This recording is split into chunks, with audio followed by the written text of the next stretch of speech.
Let's set the scene. Kevin Costner, Madeleine Stowe, a sweltering Mexican afternoon, a Jeep speeding across a dusty road at over 30 miles per hour, and a sex scene that wasn't scripted, rehearsed, or choreographed in any way. Yeah, that really happened.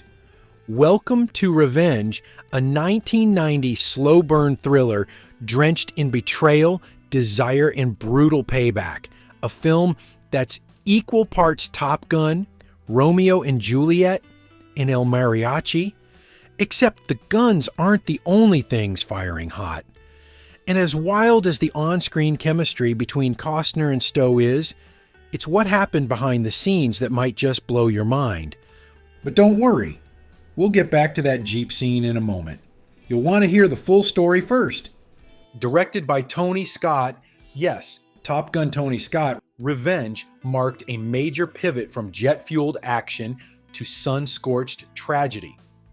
The story follows Michael J. Cochran, a recently retired Navy aviator played by Costner, who visits an old friend in Mexico. Tiburon T.B. Mendez, a charismatic and menacing crime lord played with animalistic charm by Anthony Quinn. At first, it's all good tequila and tennis matches.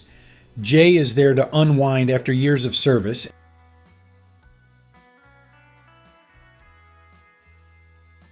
The hacienda is palatial. The weather's perfect.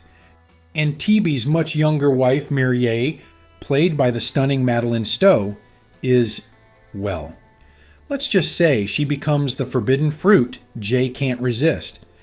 And just like that, the tension thickens. The chemistry between Costner and Stowe is undeniable, on screen and off. In fact, the infamous sex scenes that people still talk about today, not rehearsed, not choreographed. Director Tony Scott simply set up 3 cameras called action and let the actors, in his words, find their way into it. When Costner later saw the footage, he turned to Scott and said, "Boy, we really got into it, didn't we?" Yes, they did. But this isn't just a steamy affair flick.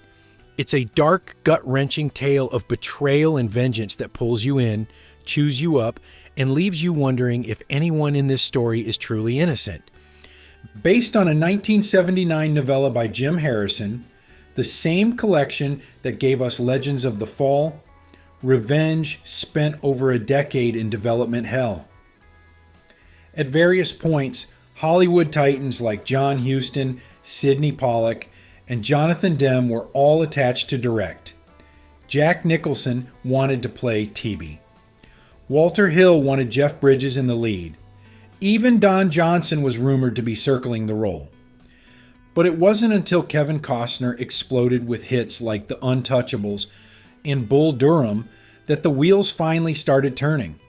Costner became powerful enough to produce the film himself, and he initially considered directing it until producer Ray Stark talked him out of it. Instead, Stark brought in Tony Scott fresh off the success of Top Gun.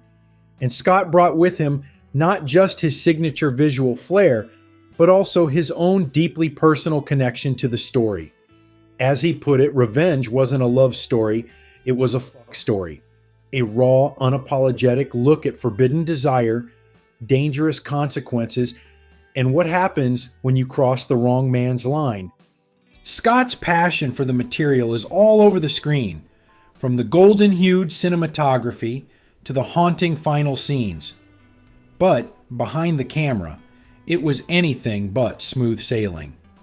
The film was originally developed by New World Pictures, a small indie studio, but hiring Costner and Scott sent the budget soaring beyond what they could handle. Columbia Pictures stepped in to finance the majority, and principal photography took place across several Mexican cities, including Durango and Puerto Vallarta. And it wasn't just the landscapes that left a mark. Scott's first trip to Mexico changed him. He fell in love with the country, its grit, and its beauty. One of the main shooting locations, TB's lavish home, was actually owned by one of Anthony Quinn's high-level government friends. Quinn, by the way, was a larger-than-life presence on and off screen. According to Scott, when they first met at a hotel lunch, Two women sitting nearby ended the meal at Quinn's table. The man had undeniable magnetism, and he wasn't the only memorable cast member. Sally Kirkland, who plays a minor but impactful role, was cast thanks to a very unexpected connection.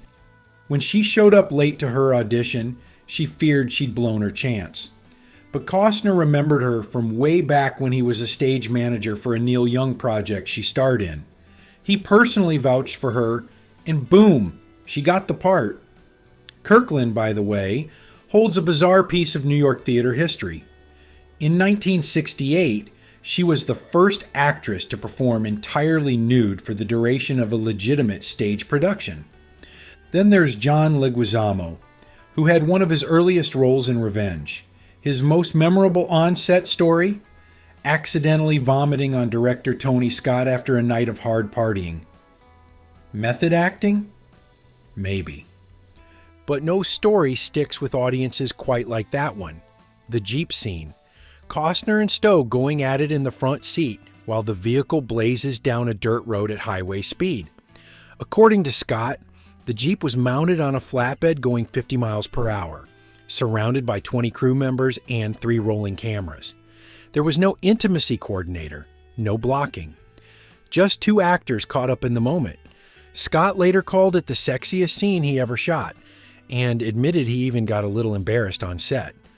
But while the heat is real, Revenge is no fantasy.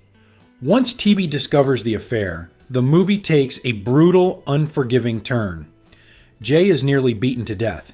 His dog, played by Tony Scott's own pet, is shot. Mireya is disfigured, drugged, and thrown into a brothel, where she chooses death over escape. It's an unflinching descent into punishment. And yet, the film never quite lets us label TB a monster. At least not entirely. In fact, one of the most jarring elements of Revenge is how the audience begins to feel more conflicted about the Avenger than the victim. By the final act, the film morphs into a kind of modern-day Western. Jay, now physically and emotionally scarred, embarks on a quest to find Mireya, not just for justice, but redemption. He links up with 2 outcasts, played by Miguel Ferrer and John Leguizamo, who help him navigate Mexico's criminal underworld in search of the woman he betrayed and lost. And then comes the final confrontation. Jay tracks down TB on horseback, gun in hand. But instead of violence, we get something else entirely. TB asks Jay to apologize, not for the affair, but for the betrayal. And Jay does. TB then reveals Mireya's location, a convent hospice where she's dying of AIDS. Jay rushes to her side. They exchange one last, "I love you," and then she dies in his arms. There's no victory here, no justice.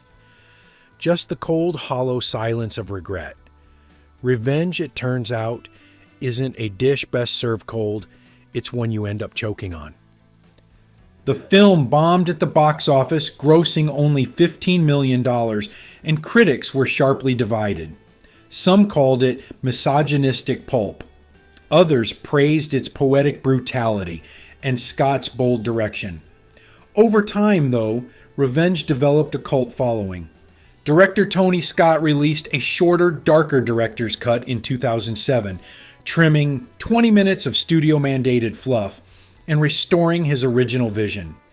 Now it's time to hear from you. What do you think about the improvised sex scenes in Revenge? Do they add to the story or distract from it? Drop your thoughts in the comments.